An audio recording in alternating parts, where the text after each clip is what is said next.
Hey guys, welcome to this episode of the podcast. This is episode 8, and today we have our good friend Dianna Scotece on with us. But before we get into that, let's check in on the guys, see how everybody's doing. Jock, how are you doing today? Doing pretty good. Pretty pumped that it's warmer weather outside now. Yeah, it's so nice. Alex even got like a little pool to try and get Alfie into it. So I just checked and he actually went in. So he's got like a few water and whatnot. Good. You're gonna toss them like pack of potatoes. Yeah, pretty much. Angel, what about you? I'm doing good. Had a good week. Yeah, the weather's finally clearing up, so it smells like a New York City version of summer already. Like the ice cream truck, you can hear the ice cream man, you hear the rust off the metal, and like the grass and the trees and all that stuff. So it's gonna be a good summer. Be on the floor, trash on the street. Yeah, yeah, the trash on the street, the subways. I haven't been in the subway, but yeah. How about you, David? How's it going? I'm good, man. Everything's good. Family's doing well. I'm doing well. Little lack of motivation this week to work out, but I got some stuff done, so that's good. Yeah, man, just relaxing. Nothing too crazy.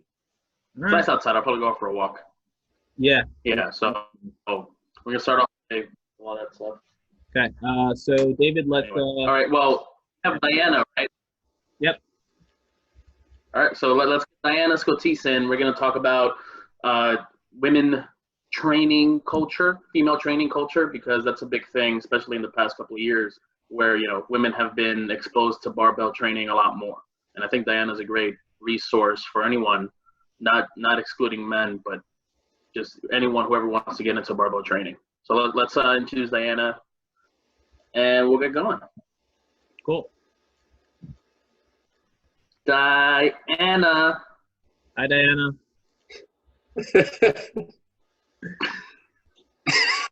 Hey, Dianna. Hey. What's up? What's up, Dianna? Can you hear us? Oh my goodness, I got this to work. I'm so excited. I was more concerned that I would royally F up anything dealing with technology to talk to you guys today. So, hey. How you doing? Thank you for taking How you doing? I'm doing well. Thank you. It's good to finally see you guys. Yeah, it's been a long time. Yeah, it's been a long time. I think we've all, at least Jock and I, from our kind of like departure from 76, I didn't get a chance to see you the last day that everything kind of closed down, but I saw a couple of people. But how are you doing? I'm doing okay, in a good routine now, and the family is well and healthy. So family's well and healthy, and I've been working pretty steady. So that's all I could really ask for right now. So I'm very fortunate right now, a lot more than a lot of other people. Yeah. So I'm feeling very lucky, very blessed. Good. I was a little. Say what? I think David was asking about Keith. How's Keith doing? Well, he's doing fine. He's hurt that he's not been asked to chat. That was a little one. How's Keith? And he is he's Oh yeah, no, he already chewed my ear off. Yeah, He's baking. As he should. He's been baking up a storm. So I'm very also lucky that I can still get through the front door here. The man can make pizza dough, and he's now baked cookies and country loaf, and he's jamming in that kitchen. That's good, Joe.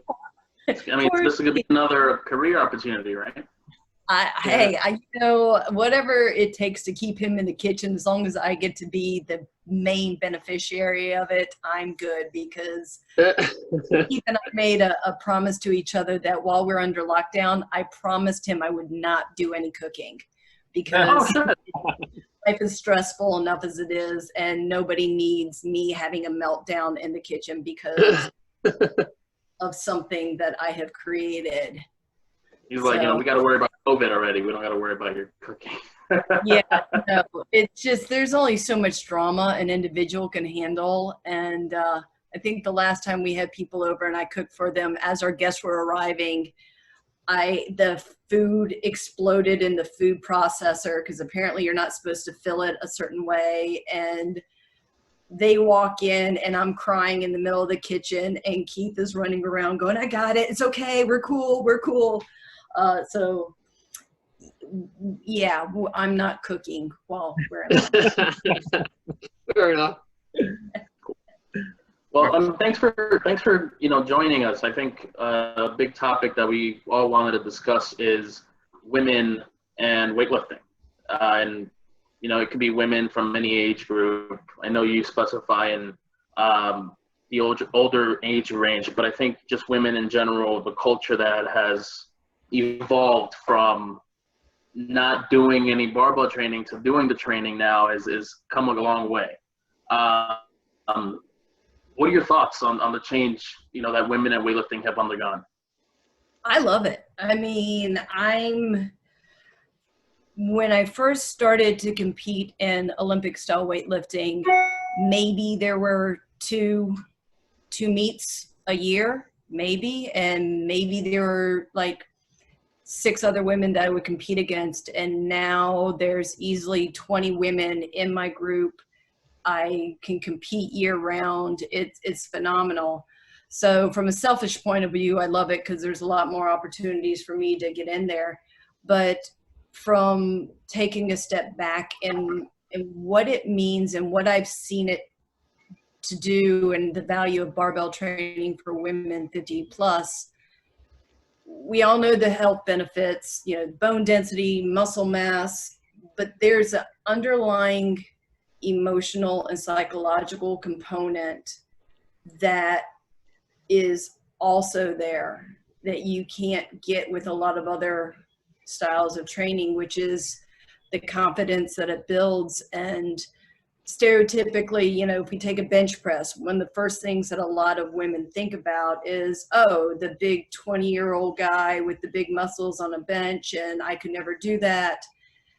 And it's incredibly empowering. I've yet to put a barbell in any woman's hand, regardless of age, that once they do their first bench press, once they do their first back squat or proper deadlift, this sense of empowerment, or yes, not only within their own body and claiming the strength in their own body, but claiming that space for themselves in the gym where maybe they didn't think that they had a space before. So it's been really exciting so now we have this whole generation that this is normal. Like, my generation was the first generation to grow up with Title IX, where we got equal access to sports and sports specific training, and we really started to break through the taboo of weightlifting. And now my generation has kids that are going through college, they're in high school, they're growing up with seeing their moms lifting, and it's no big deal.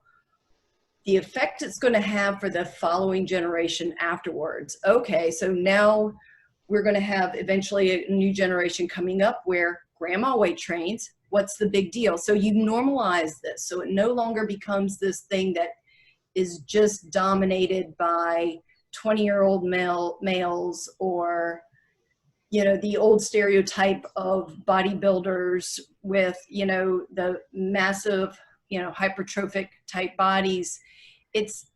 And the more women that claim it, the more women put their own value system on it, so that it can mean different things to different people. So I love it, and it's really exciting to see what the next generation of women will take and claim as their own. So it's a lovely thing to be a part of. Now I can see you better. Well, I mean, okay, you mentioned, the generation coming up and the new generation coming up. Now we're living in an age of social media, right? A lot there, especially in the fitness industry, it's very superficial, it's very saturated with all these, Instagram personal trainers, online personal trainers.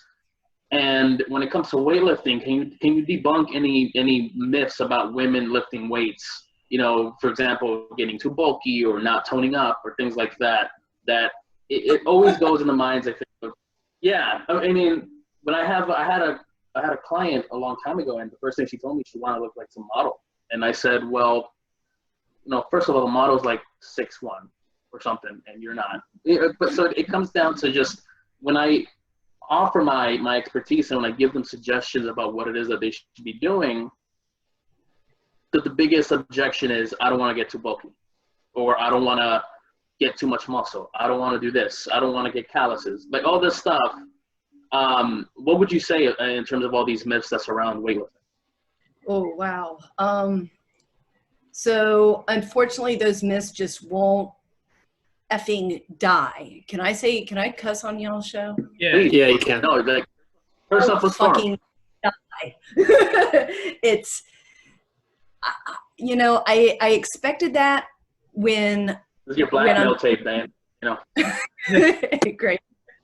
I expect it when I'm talking to maybe somebody who's in their 40s, 50s, whatever, because it can be a generational thing, but it's so saturated, and it breaks my heart when I hear a 20-year-old woman still spouting these same things. So, you know, here I am on one hand saying, oh wow, we've come a really far way, but yet this myth just won't fucking die. And so you can, and it's complex, right? So it doesn't matter if you have a PhD in physiology and you give a person all the stats of why that's not going to happen to them, right? Mm-hmm. What they experience in their own bodies, they're going to experience in their own bodies. Now, whether or not it is because of a certain filter and a certain way that she's viewing her body, and it might just be that mentally she's not in a place to begin to hear it. So you always start with facts, you know, to address part of it. You always start with facts and to try to reassure them. However, I think if you start to have an individual who is giving you pushback and saying, no, but you don't understand why my body's different, that tells me that psychologically she's got something else where she's viewing her body in a different way, maybe culturally. You don't know what she's been growing up hearing, seeing. And no, I'm not a huge fan of, you know, the quick celebrity fix, media, personal training type thing out there. But again, recently, the new generation coming on with social media, and I'm seeing a lot more young people reveal their vulnerability and how hard it is for them to achieve a certain body type, and speaking the truth and saying, hey, yeah, this is my body, but however, this is what I'm doing, X, Y, and Z. Now, are there still shit trainers out there? Absolutely. They won't fucking go away either. And there's nothing we can do about that. All right, I'm trying. I'm getting there. Getting there. That's one included. David, this is actually an intervention. This has nothing to do with me talking about women. This is all about you, and we're all here to say, you're that Who am I anymore? I'm wearing hats now. Like, come on. I don't know what's going on. I noticed it, and you got to look. But it's. Listen, Doc. All right. But you know what? If a woman wants to be into how she looks and she wants to do the booty shots on Instagram, she has every right to do so. I mean, several decades ago, I was in my 20s too at one point, and that I wanted to look a very certain way. And for me, in my journey, if somebody would have stopped me and did not let me express myself and to go that route with bodybuilding and physique and all that stuff, everything that made me who I am today, and to be able to talk to a woman with firsthand knowledge about plus minus things to look out for, or to better be an advocate for her, or stand beside her, or lead her, is because of the work I did prior. And nobody had a right to stop me doing what I did and for me to develop and grow who I am today. Did I do some stupid shit? Yeah, absolutely. Did I learn from it? Thankfully, a lot of it I did.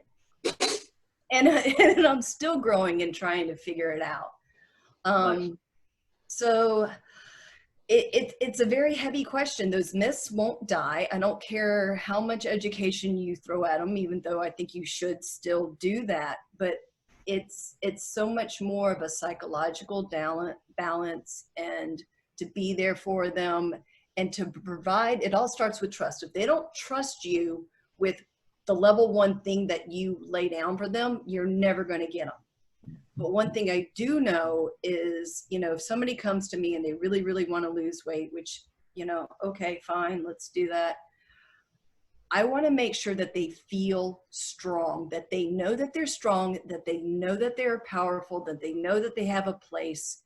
And if I can connect with that, because anybody can put them on a diet, anybody could talk about, you know, how many calories or macros, or, you know, that's their thing, that's their strength. My area of strength and expertise is hopefully getting somebody to connect with their body, and then the psychological end matches with that.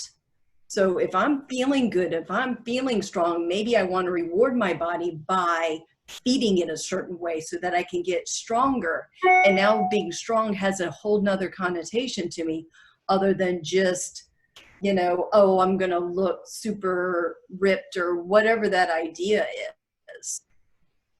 So I hope I answered that question. Well, yeah, that was great. I mean, you mentioned a lot of key points that I think a lot of trainers should definitely, you know, always keep in mind when it comes to training a new client, a new female client.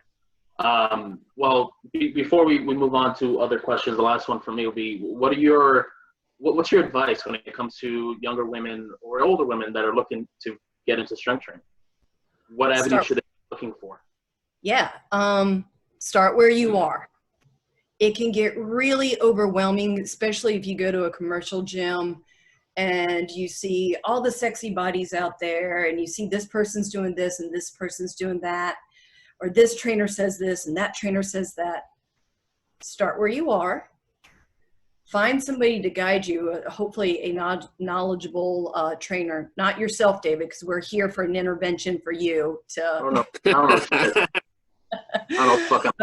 Not tired. But work the process. You know, start where you are, work a process. It takes time. So whether or not you just want to feel healthy or feel stronger, or you have an aesthetic goal, it's not a Rocky montage. I wish to God it was. My job would be so much easier, but it's not. So what I would say, yeah, start where you are, work a process. Do not jump around from point A to point B. If you have questions, ask them of your coach.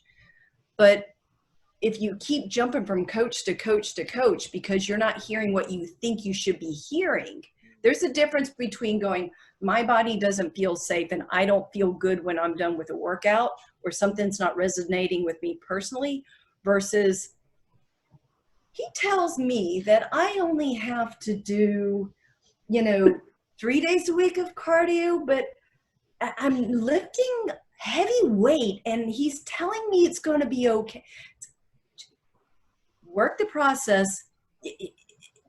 Finding somebody who agrees with what you already think is your own belief is not going to give you the results and the truth that you need. I don't know how to do plumbing, but what am I going to do? Keep going from, you know, professional to professional to professional until I find somebody go, oh yeah, that's how I thought I was supposed to change that. That's a bad analogy, but that's good. No, that's a great analogy, actually. You get where I'm. So it's, yeah, work a process. Don't jump around. Be realistic and be patient with yourself. I think that's kind of piggyback off that on your previous point. Like, I as well have felt that when training my training journey of training clients has taken a longer time to figure out how to effectively program for the female population. And that might be because I'm male, I feel more familiar with how the male body reacts to certain exercises. But like, based on what you're saying with like the pushback, or like I want it to look a certain way, I really like the point you made where like, well, you yourself had been in a similar position, but the only way you came to knowing where that path leads to, how it ends up, is just having been there yourself and having gone to see like, oh, well, this is what happens if you follow a certain program that looks a certain way. You get to realize whether it's maintainable, whether it's what you want.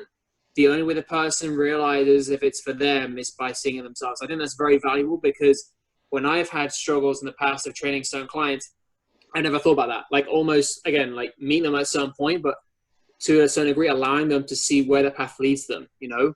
So that way they can then be at peace of mind of knowing like, okay, well, not that, oh, I should have listened to the first place to my trainer, but like, okay, he is trying to get me in the right, or she or he is trying to get me in the right direction. And, you know, because it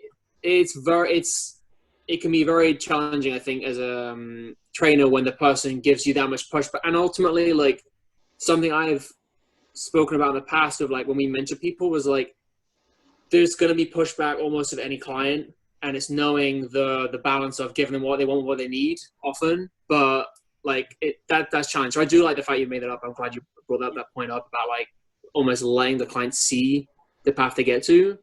I did want to dig into a little bit, as we've been in quarantine, something we've spoken about a little bit is what our routines have looked like, what we've been able to do. Can you go into that a bit more for us? Like what you've been able to do workout wise? Diana's got a whole squat rack. You don't want to know what our squat rack looks like. My husband is holding it like this. It's not even that. Two for Diana's shoulders. It's not that stable. Got to get on a stool. We've got a high director's chair with my shoe boxes. It was enough when I came out of the bedroom and I saw what he was building that I was speechless, and I just took a step. You know, you're like, I'm going to go in the room. Oh, let me take a step back and backpedal, but I need to be nearby just in case I need to call 911. Yeah. We are lucky we have kettlebells, and we both have bicycles, and there's a straight bar, and we have a few bumpers here. We are also in a high rise, so you can't drop the weights, so you have to be very careful. Yeah. But I would say the first 2 weeks, so I didn't want to touch a weight. And I rode my bike every day. And since then, I maybe do where my whole life revolved around my strength training and my eating. Is my nutrition supporting my strength training? Is my, weightlifting up to par so I can compete for nationals? And it's no longer my focus, and it's not what I revolve my day around. I do it as an expression because I like the way my body feels. I'm only doing strength training 3 days a week. I'm going for my morning bike rides every day. But to come from my past, which was so, everything had to do with when I was training, what I was eating, and everything else. I used to be bulimic. I mean, there was so much shit where it was always regimented to go, nobody can see me. If I've gained 50 pounds, who's going to see it? Right. Nobody's watching, and who do I want to be? And I'll be honest, I get off of Instagram because I feel guilty that I should be maintaining this trainer's body, especially when the market is full of women that are half my age that are, slamming physiques. And that's how a lot of people still, unfortunately, choose their trainer. And sometimes it's a good match and sometimes it's not, either way. But really getting comfortable with what I want and who I want to be, and exercise to support my body as a system, as opposed of making it fit into a certain way. And it's taken me you talk to anybody that's had an eating disorder, it takes a long fucking time to get to that point where you can say, I don't want to go to an extreme, and I'm not looking at it as a punishment, nor am I looking at it as a reward. I'm doing it because this is who I am. And that's really a comforting thing for me to be in right now.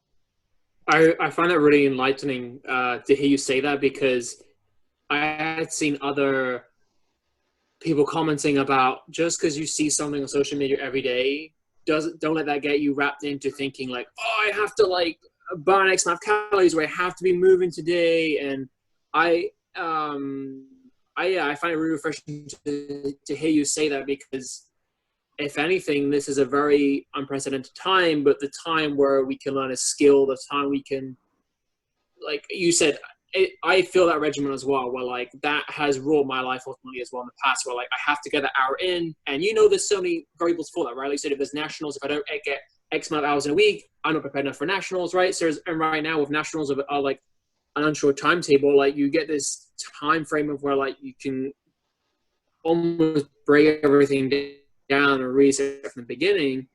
And I know you touched on bike riding. Like, what else have you done to kind of keep yourself composed in what was a very difficult time?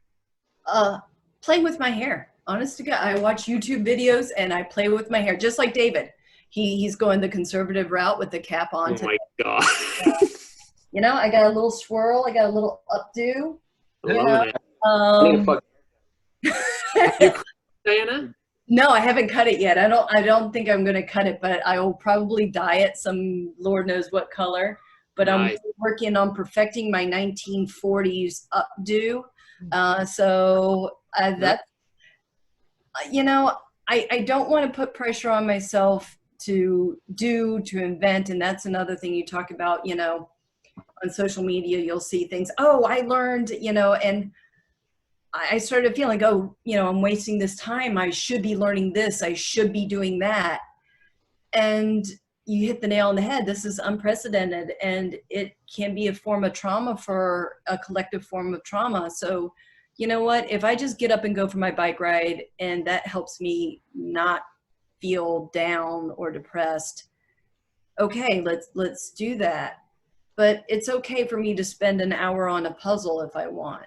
I really haven't done too much on my Women of Iron or my Her Strength platform recently, but that's okay. I also don't want to force myself to find something. If I have something to say, I'll say it. And if I need to create something, I most definitely will. But I think I want to use this unique time to be gentle with myself, not as a form of, hey, let me just goof off. And, it is for everybody else. If somebody wants to write a play during this period and learn French, great, rock on. But for somebody else, a success might just be, hey, I got up and I put on makeup today, or I got dressed and wore real pants, anything of the sort. So I'm keeping pretty busy with my virtual sessions and with my workouts. And of course, my husband is cooking like a mad fiend. So every day at 5 o'clock, we shut everything down and we just have a lovely meal together. And it's a beautiful thing. Nice. Glad to hear. I didn't know Keith was that phenomenal in the kitchen. So that's enlightening as well. Oh my God. Really? Look, where has he been? I'm a lucky girl. Let's just leave it at that. I remember those meals. I remember seeing that in the break room. I could smell it, and I'd be like, "Wow, this smells good." You're like, "It wasn't me. It wasn't me." No, yeah, I can't cook worth shit. I can roast a chicken. That's it. What I can do. I can chicken, but that's it. But yeah, Jacques, you brought up a good point that I was thinking when you were talking about social media and the meeting somebody where they're at, and I completely lost it because it's like, oh wow, you brought up a really, really good point. Never mind, maybe it'll surface back to me. With meeting them with what they want, a bit of what they want with what they need, or yeah, a little bit of that. And I think because I can, you say meet them where they are, give them a little bit of what they want, meet them where they're at. And that's a great way to begin to build trust, because it's all about getting buy-in and getting trust with some people and sharing a personal story. Like if somebody is so hard charging on, I need to look a certain way, I have a certain backstory that I don't share with everybody, but there have been occasions where it is very appropriate. And if I think it's going to make a difference to my client, I will, without a doubt, share something of myself so that they understand where I'm coming from. And it's cool if they want a more dramatic result or more of a fitness pageant type of mindset. Well, then there's other people that can help them with that. And I don't disparage anybody from doing that. That's their thing. But I'm coming at it from a different angle, and I'm good at this mindset. I like that point you brought up as well, because we can all say that we've had clients or people come up to us and want to work on a certain goal. And I think the best method of approach has always been to say, we can work towards that. My specialties lie in these fields, but if you want, I'm more than happy to either work with someone in coordinates with you or suggest the right person for you for that.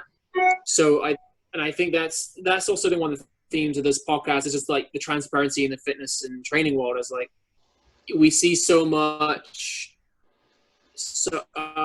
like aesthetic goals or paths and transformations, but like, to be transparent and telling people and inform them what that kind of hard work actually looks like. Like we did use an example a few weeks ago, like on like celebrities who work on a role in a movie, like whether it's like Thor or Batman. And yes, Men's Health can tell you the exercises, but Men's Health isn't telling you the amount of hours of sleep they're getting, the amount of calorie intake, the amount of there's so many variables in there. And then the other thing that we'd also talked about in a previous podcast is like how everybody's body responds differently. Like if all four of us had the same training routine and meal intake of calorie counting, the responses are not all going to be the same, because we have different genetics, different buildups, so many different variables. So I do like you brought that up as well, because I think it's so relevant, and it's so hard when someone goes, I want to get this. And of course you want to lead the person to say, but if you listen, like, because this doesn't happen if you listen to 8 of my 10 suggestions, like, I'm not trying to be a dick, and just, like when someone, in a prime example, if someone jumps on the in-body and like, oh, I've gone up in weight, I eat. Oh, well, now I ate like shit for 5 of the last 7 days. Like, do you think before we jumped on? So there's always that, those kind of, I know you mentioned a little bit just now, Women of Iron, you've been a little stagnant on the work, but something I know that I've spoken to you in the past, and like when you kind of started the Women of Iron, like I'm assuming the thought process is similar, but where do you still ultimately hope that you go with Women of Iron? Like how do you hope to see it grow? Oh yeah. Well, before lockdown, and that so for those of you who don't know, Women of Iron is for women 50 plus encourage barbell training. So you've got any person over the age of 60 or 65, I forget what it is with the quarantine, is seen as a high risk group. So that's my demographic that I'm trying to approach. So before the quarantine, what I was hoping to do is launch Women of Iron so that it could pop up, let's say, all over the US as a community builder for women. So each state or various places in each state would have this community of this event to train for, and ultimately capsize in a really big 4-day Women of Iron weekend, where there is that's awesome. Intelligent people coming and to give lecture, and women just get together and just lift like beasts. So that's ultimately what I would love to see happen with Women of Iron. I really and truly believe that it can happen. I don't know what that means to me right now under quarantine, because right now all my women should normally be lifting and getting ready for the early fall one that we typically would have. Most women don't have access right now to straight bars, depending on where you are in the country. You know, Right. if you're in New York, you're screwed. Or New Jersey, really. Yeah. If you already happen to be a woman who is actively competing in powerlifting, lifting, you might already have barbells at home. But the women of iron, the women who tend to participate in women of iron are not those national level competitors. Those tend to be women who have just found strength training, and specifically just learned that, yeah, they can do barbell training. So if a woman is on lockdown, no matter, you know, where she is, it's kind of hard to rationalize spending $700 on a straight bar, $500 on a straight bar for a piece of equipment you don't know that you're capable of doing, how to use it, or anything of the sort. So this whole certain situation we're in has really thrown me for a bit of a loop, so that it's more about strength training. And I think the getting out there and doing whatever you have to use and to do, I think that message is already out there. So I really haven't done anything else to further that at this time. It's going to be interesting to see what happens, you know. And here I am talking about a mass gathering, so now I'm going to have a high risk population say, hey, let's all get together. Yeah. And so, you know, I have to see how that forms, but it's too good to miss, and it's not something that I'm willing to give it the breath that it needs right now, so that we can heal and move on. But there will be a day where we'll have a little bit more access and a little bit more access. And the foundation of creating a community for women who see women like themselves of whatever age participating and getting strong, it's too good to miss. And it's not something that I will give up. But for right now, the priorities are shifted just a little bit. Can't wait for Women of Iron Summit. Yeah. Hell yeah. That'd be fun. 4 days. I mean, and it's such an educational time for young trainers too, because every time we have a Women of Iron event, you know, to see a new trainer go, damn, I didn't know women who were 60 or 70 could deadlift like that. I'm like, it's a deadlift. Yeah, we bring our own biases to a situation. So, and that's something that I still have to check myself with. I'm like, oh, like I met a new client for the first time. It's a younger guy. Okay, so he wants me to be flashy and do this and do that. And I walked away from the training session like, well, that was crap. And the next day I just did my thing. I'm like, okay, here we are. And if he likes what I do, great. If he doesn't, fine. Mm-hmm. But it wasn't him telling me to do that. It was me looking at him going, oh, I bet you he wants X, Y, and Z. And I think body jumps, power clean. I think new trainers do that a lot, especially to women too. You see it with the damn pad bar on the for a back squat. It's one thing if they want it. It is one thing if you want it, but it's a completely different matter if your trainer puts it on there right off the get-go. Yeah. And shame on that trainer if they don't say, this is why I would like you to try it at least without. Right. Because you have the knowledge. It's a good idea not to use it for several reasons. And after you work with that a little bit through the uncomfortable stage of it, great. Now, if they're still, especially if they're at a high-end commercial gym, there might be some pushback. Fine, just squat. It's okay. But you have to understand, me as the professional, this is why I don't want you using it. And I know trainers will say, oh, I have a girl, let me put that little pad on their back right off the get-go. She won't like it. How do you know? Just like me working with that young man, I had a bias that I had to check myself later on and go, ooh. So I think with anybody working with women, and women do it to other women too. Oh, she's not going to want to do this. How do you know? Did you present it the right way? Did you present it in a way that's meaningful? Did you just assume that she wanted that ridiculous pad? Yeah, that's a good point. These are good points.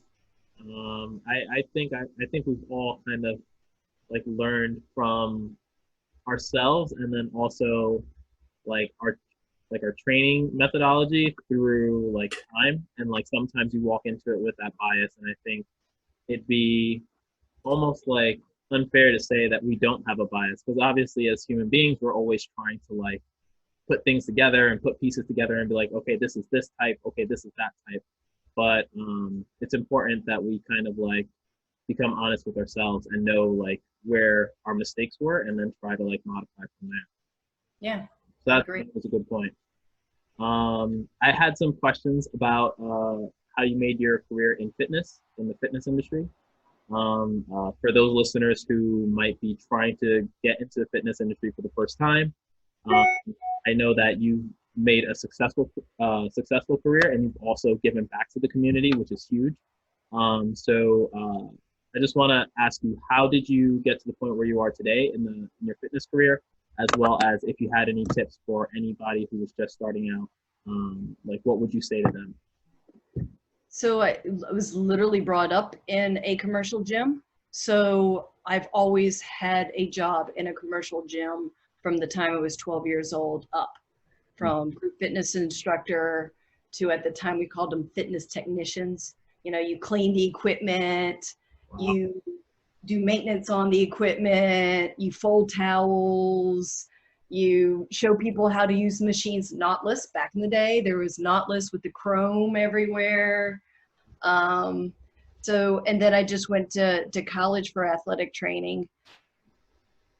And I wanted to move to the city, and the only job I could get was in corporate wellness. So I went the wellness route, which is, for those of you who don't know, corporate wellness is when perhaps a company has an in-house gym and you run programs, health and fitness, wellness type programming for the employees. So you're still dealing with strength training and just overall the wellness of the employees. Got bored with it, to be honest, because every time I started a different area, whether it's, you know, it was a commercial gym or wellness, the next step up was more corporate. And then I'm like, well, shit, this takes my hands out of the meat of the situation. You know, I don't have the interaction with the members. I don't have the interaction with the staff that I like. It's now a corporate job. So that's how I ended up with another major commercial chain. And again, once more, went up the ladder to management. I'm like, well, crap, this has absolutely nothing to do with fitness. So all my career has always done a fitness component, a fitness related element to it. And I know for a fact that journey has helped me tremendously. So for example, if I'm on a virtual training session and my client's like, all I have is this band, what can I do with this? I'm like, I used to teach an hour class because I did what was called aerobics back in the day, with the high Reebok shoes and everything else. I can do that. You know, it's a far cry from the strength training that I love. But at the end of the day, you know, is she going to be moving? Is she going to feel better because she connected with her body? Yes. Is it what I ultimately like to do? No. However, we'll get on with it. So my journey has a lot of experience in the different areas where my hands were always on somebody in a completely different setting. So for those getting involved in fitness now, there are so many different ways to get involved, right? You can work at a major gym. You can work for yourself privately. You can work in a physical therapy clinic. There's a lot of different areas, right? So we're not just in this one mainstream gym. We're all over the place in a lot of different settings. So if you're going to go with a commercial gym, there's almost a set of rules that you want to look out for initially, the pros and the cons. One, it's going to give you a little bit more practical experience, and you're going to have money coming in before you're out there on your own. So it might be a great way to connect with other professionals, to really hone in your skills and learn hands-on stuff. And the bad news is that, you know, starting off, you better have 3 months living expenses saved up, period. That's what I would tell anybody looking to start their career. Have money saved, because it's really hard when you're trying to learn something as involved as, you know, personal training or coaching, and you're running out and you're always on a clock because you have to go to your other job where you make money. It's really hard. So I would say bust your ass, work to have 3 months of savings saved up, make the switch then if you can, because it's going to absolutely burn you out. Mentally, it will also rob you of opportunities to grow and to learn. Because I know when we be at work, so much of the teaching is done just from a new trainer hanging out while another more experienced trainer was working, either on themselves or on a client. So it's a whole different experience. And the biggest challenge hands-on is getting that hands-on and developing that coach's eye, as opposed to, oh, I learned this in my book. Well, whoop-de-flip-and-do, man. You know, you have to learn what you're looking at. And because you're new, you don't know. It's not because you're an awful person. It's because you haven't developed it yet. And unless you're working with a senior person or someone who is much more experienced than you and who's going to be honest with you and to point it out and go, oh, did you see where her foot shifted forward? Oh, no, okay. Unless you're there working with somebody in that manner, you're going to miss that opportunity. So I would say have money saved up and really make sure you get a mentor that you can rely on, who's going to be honest with you. Yeah, that honestly sounds just like what I would suggest too. Like, I think that both of those things go hand in hand, because it is a difficult venture to kind of like throw yourself into. There's so many variables, whether it's like leads coming in, or whether it's like how you talk to people, whether it's like training. Like, you miss one of these pieces and then it'll all collapse. And then the other essential part is like somebody who has experience, who's going to mentor you and help you grow. Finding that mentor is like another obstacle in and of itself, but always having people around you that are supportive and understanding and also knowledgeable probably helps in any job, not necessarily personal training, but just any place. Yeah. I want to respect your time because I know you have to go in a few minutes. But I did have like one more. I had like a couple of questions, but I'll just throw you one more, kind of leading into that fitness career thing. What lasting impact would you like to have on the fitness industry after this is all said and done? And how do you feel where you're at right now? How do you feel in terms of like being prepared for that? Thank you. My next venture that I've been working on, I'm very excited with, is pairing up with a non-for-profit in New York City to help survivors of domestic abuse work through trauma through strength training. So we now know that, and there's a great book on the body holds the score, body keeps the score. Somebody will have to correct me on that. But your body is a roadmap, and it contains all these things that you've gone through, and especially for victims of domestic violence to be denied the strength or a part of your body to claim as your own. Like, all of us make a living out of being strong individuals and moving. I feel like personally, I'm the Bill Gates of body. I love my body. It is strong. I've treated it awfully, but it's a big commodity for me. This is how I make my living. And the thought that somebody doesn't have access to have that strength, to have that pleasure, to have that connection, because it was taken from them. So the lasting impact I want to make is to be able to work with organizations in order to establish a routine, a system in place for them to continue to give to themselves, and that they can have one more tool to which they can heal themselves. If I can do that, you know, and my mother-in-law passed away almost a year ago. And when I came back from the funeral, the thought of spending my life with, if somebody's gained weight or lost weight or what's their max deadlift, it just didn't fucking matter. So it forced me to find something for myself. Those are all well and good goals, not taking it from anybody else. But for me, what am I going to leave that's lasting?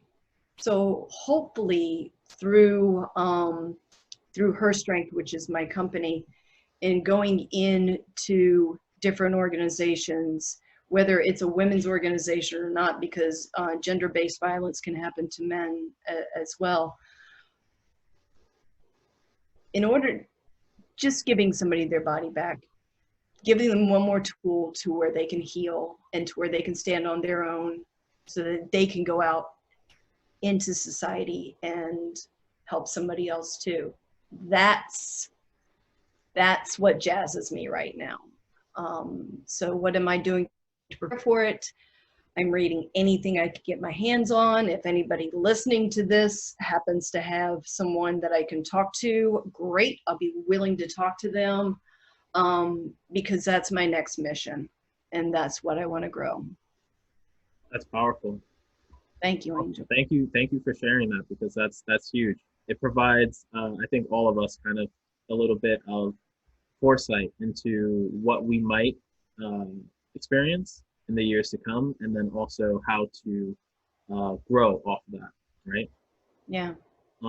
So because I want to respect your time, please feel free to share any information on any upcoming projects or where people can find you at, any Facebook, Instagram, anything like that.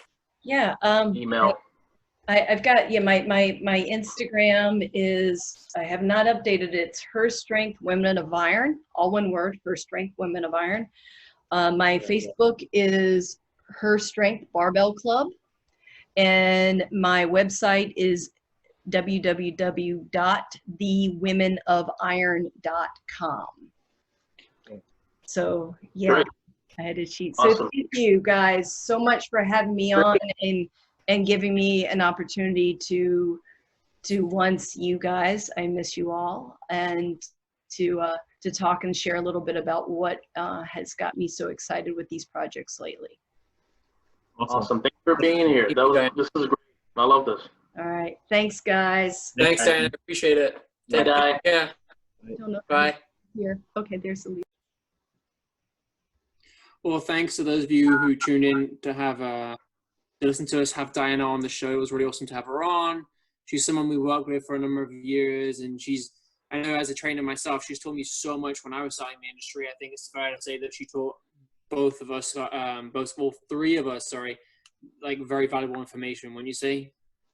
Yeah, 100%. Yeah, she's the reason I got into weightlifting. I mean, I remember vividly. I was coming out of the staff lounge. This was in like 2011, 2012, and I was coming out the staff lounge, and she was rolling out. She was like, "David, what are you gonna go do?" And at that time, I didn't know what the fuck I was doing. You know, it was like, you know, buys, tries, back and chest. Like that was it. You know, I didn't even do legs. And she said, "Well, do you want to try something fun?" I'm like, "Yeah, sure." And then she introduced me to weightlifting, and it was like the rest was history. So she's very informative. Yeah, she's a very good source for like kind of anything fitness related or health and wellness related. Maybe is a better term, because like her experience has really helped me form like one of the questions that I wanted to ask her was about like her training style, but she helped me develop my own training style and my approach when it came to my clients, like something I could feel um, kind of like good about, like a good product at the end of a session. Like sometimes you just have that feeling that you haven't given it everything, or like you were missing something, but like she helped me kind of like create that compass, because I came from like a more like textbook background with exercise science in my background. And when I came to work out of a big box gym, it was like nobody really cared what muscles were called what, right? And then like I felt like I wasn't providing enough value. But she really helped me kind of navigate the way, navigate to make my own way, essentially. So she's always helped me out in that regard. So it was good to have her on.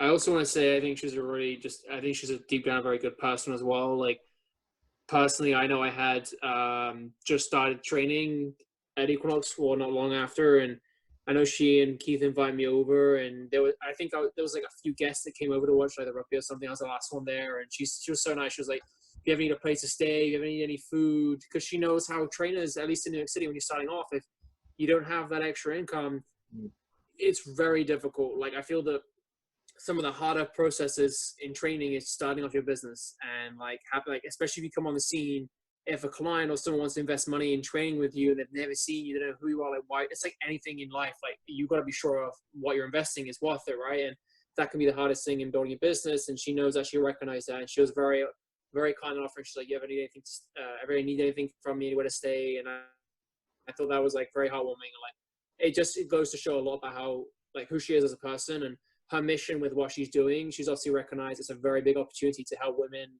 I think like 50, 40 and up, right? And we've all watched some of her events, and it's like very empowering just to watch it. Like we all have mothers like similar age to what she's like what demographic she's training, and to see that, like, she's, like you said, we've had clients take part in the event where someone who thinks, oh, that's like a young guy's or a man's exercise that women shouldn't do, and you're like, no, fuck no. Like every single person should be able to pick up weight from the floor, deadlift, should be able to load themselves with mass, like a squat or ropes or carry, like whatever it is. I think everyone should be able to do it, and she's done such a great job at like breaking down the stigmatism and like making it open for all those women, and it's awesome. And like I think that we can all agree that the reaction that she's gotten from her participants is they're like, fuck yeah, this feels good, or this, like I said, feels empowering, but like it breaks down the stigma, and it's good, and it's only getting better and getting stronger.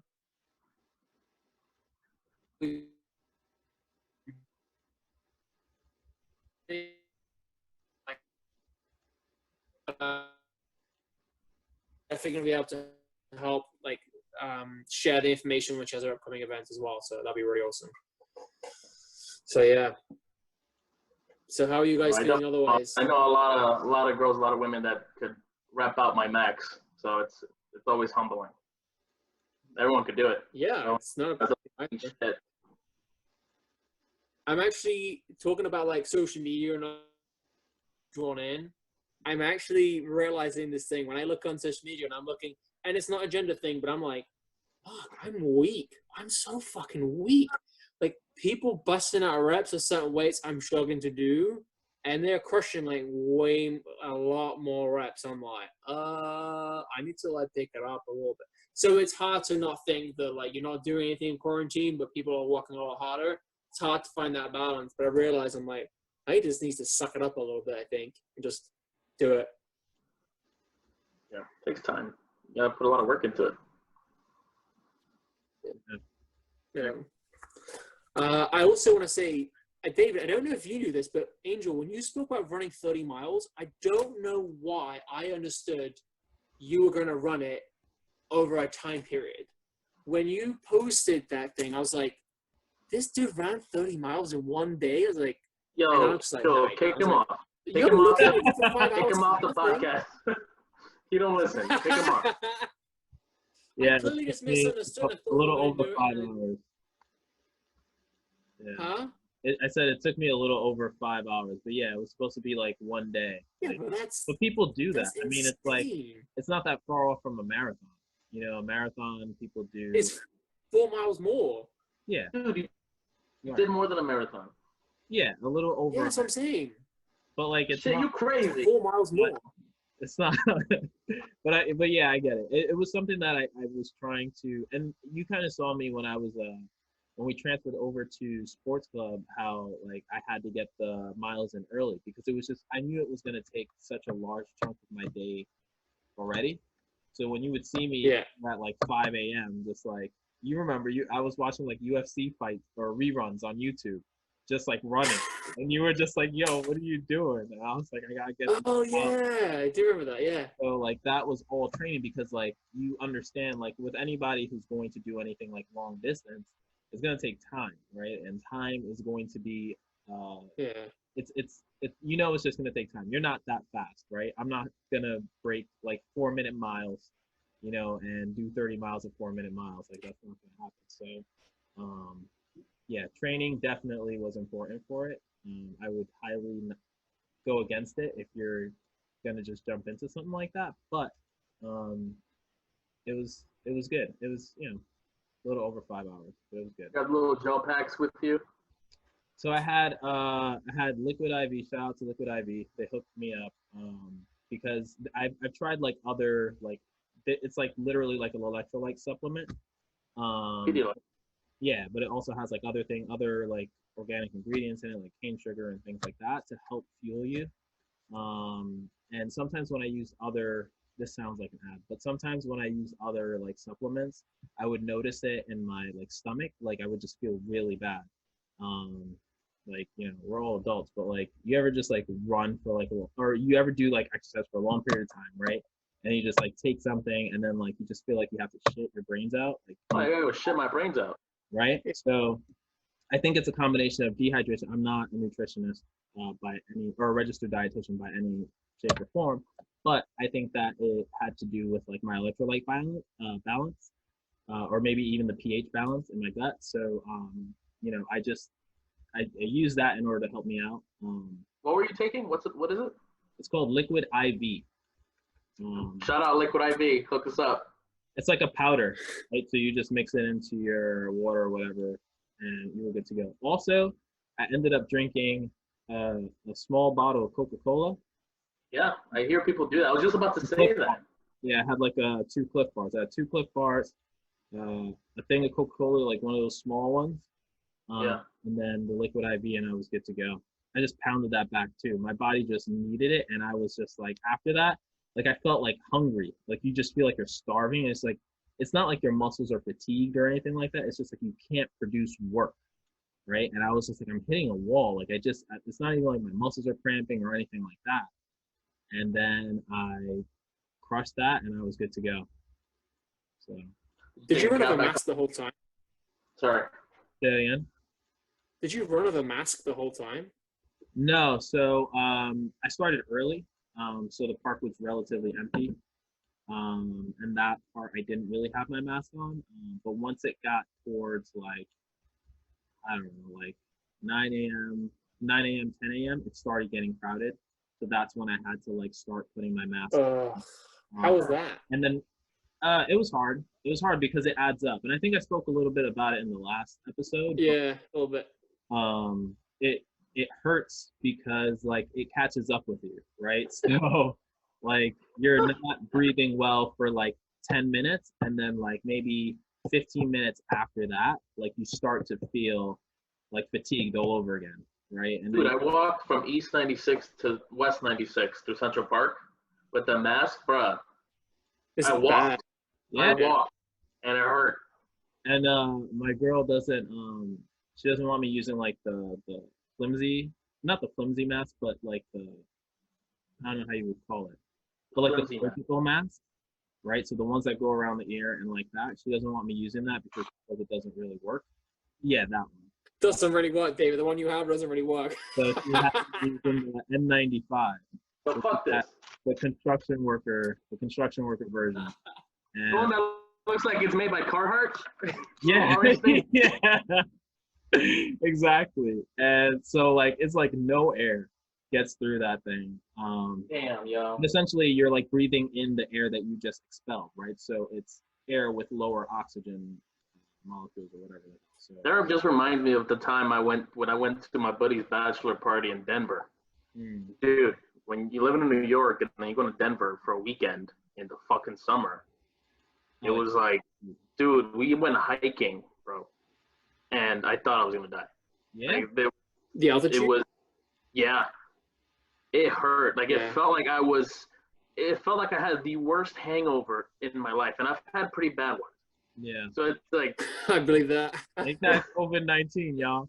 dude, man. And I remember one guy fell, and he was like, anyone got Neosporin? I'm like, No, I do. it's crazy, I got you. man. It's insane because it is, and people are saying like it's almost the equivalent of exercising with like altitude, like in high altitude. Like that's what the equivalent would be. That's what they're trying to mimic. Yeah. I mean, whenever I go to when I used to go to Ecuador a lot with my parents back like when I was little, we used to go every year for a month, like just school vacation, summer vacation, and we lived in a higher altitude place. We lived in a town that was right by a volcano. Like, it was fucking. And when I would come back to the city, it would be a lot. I wouldn't say easier, but more manageable to walk a long distance or shit like that, and then you just fucking lose it because you don't keep it up. But it makes a difference. Makes a big difference. Huge difference. It's crazy. One other thing I want to talk about before we end up wrapping up, if you guys have anything else to say, like, what are you guys still doing for haircuts? You're growing yours, David, I see. Yeah, man. I'm trying. So it's because it's like the sides. I have clippers here. Right? I have a trimmer that I might just touch up. Look at this shit, yo. Look at that. That's insane. But yeah. Oh my Longer god. than the hair. You'd be like Gandalf. What? That your beard hair is longer than the hair on my head. That's, you can put your hand through it. I can't do that. I cannot. There's nothing. Nothing. That's so itchy as well, no? It's gotta be. You get used to it. I mean, I have a boar's hair brush, or is that what you call it? Bristle brush? Like, yo, Boar's head. See, I'm hungry. they make ham and they make brushes. Nah, I ain't buying No, that. but I try brush it every like. I brush it in the morning, brush it at night. Yeah, that's insane. Yeah, and my girl's still cutting my hair. I mean, we have clippers too, so she just cuts. Nice. I just cut it short, and that's it. What about you? Is Alex cutting your hair? Like 2 weeks ago, we clipped it the side and back on top a little bit, and then like her brother helped with a bit of a fade in the back. No patterns, unfortunately, for those of you asking. But Yeah, you always get those fucking patterns.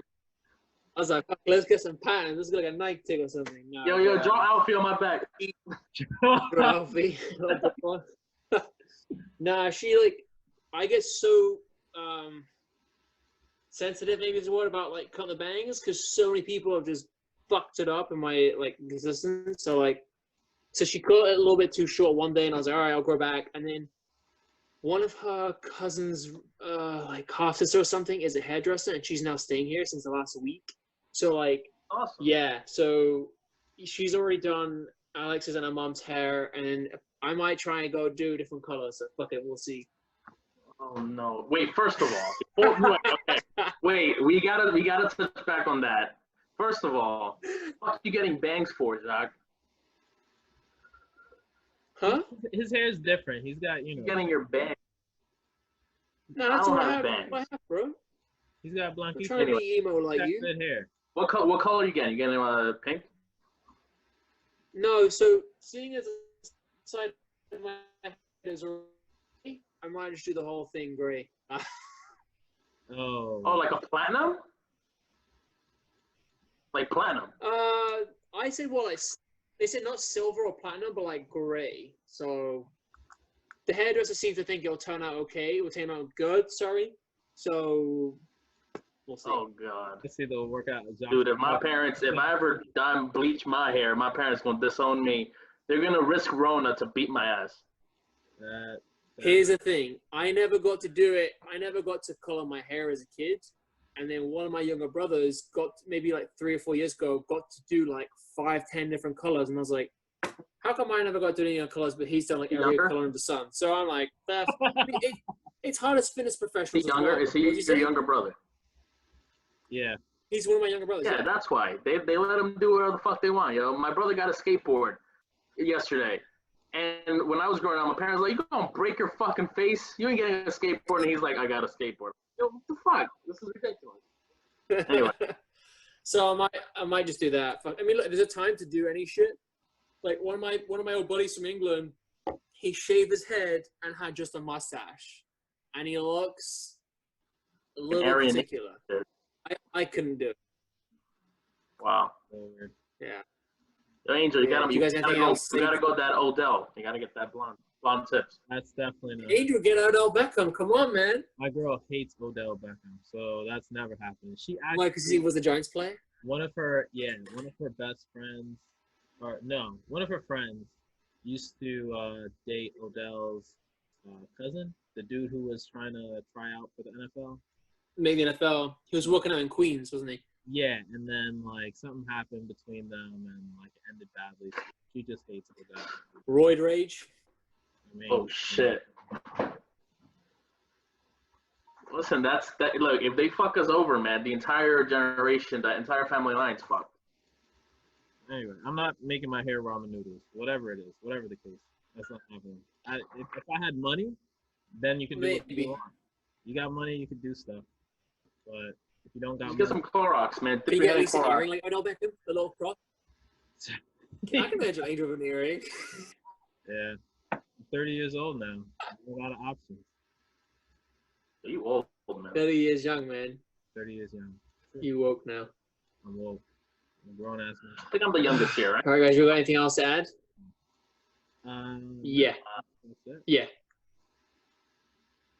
Anyway.